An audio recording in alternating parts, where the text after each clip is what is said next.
Hi! This video will help you prepare for YOSA auditions by giving you some tips on how to play one of our audition excerpts.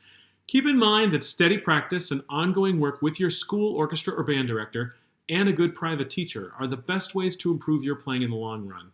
Good luck! We look forward to hearing your audition. Hello, I'm Mrs. George, Director of YOSA Repertory Strings, and I'm here to work with you on the Violin Excerpt number 2 for auditions.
Okay, and just going over a few pointers in this. Make sure you're following the dynamics, of course. And starting at the tip is good, or middle part of the bow at the very beginning for your piano. The main focus, I would say, is watch out for high threes that you're going to have, and watch out for all the ties that you have.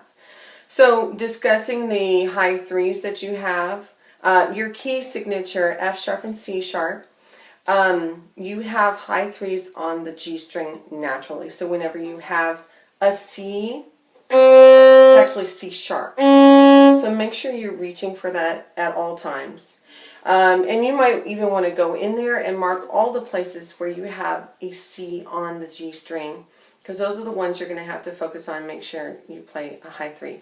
And then notice that you have some accidentals too. You have a G sharp, which is high three on the D string. This would be places like measure 7 and measure 13, and then measure 19 and 20. And also, rule of thumb for accidentals is that whenever you have an accidental in a measure, it stays that accidental until the new measure, and then it goes back to its original key signature, unless it is remarked in the next measure. So for instance, at measure 19, you have a G sharp on the third beat, and then we have a new measure, but G sharp's marked again in measure 20 because the composer wants you to keep it as a G sharp for that time. And then into 21, there's just a courtesy natural sign marked there for G, although it doesn't have to have that in order for it to go back to a natural. And so just make sure that you're doing, I like to do finger taps with my students to practice that that high three that happens. So in measure 6 you have F sharp.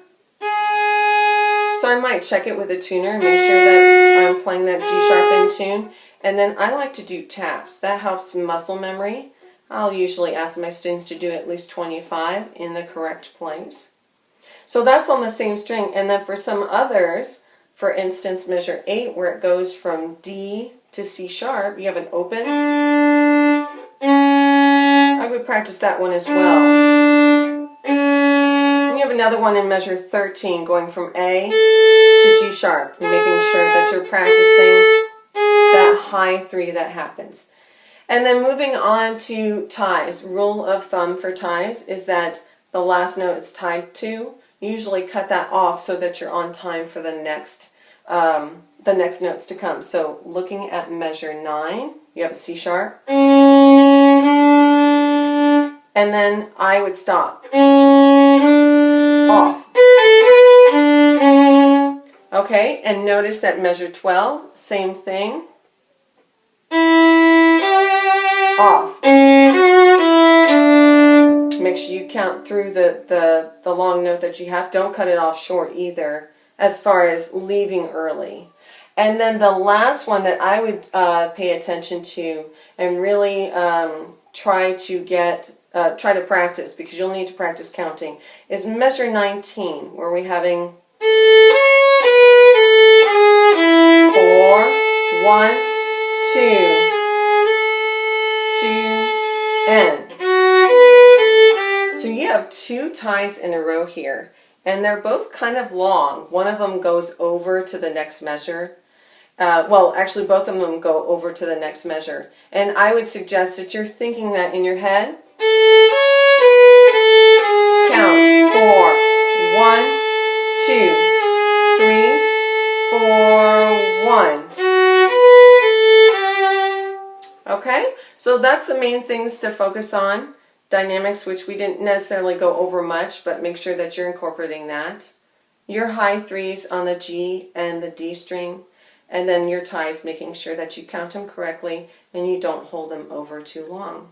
Thank you. Happy practicing.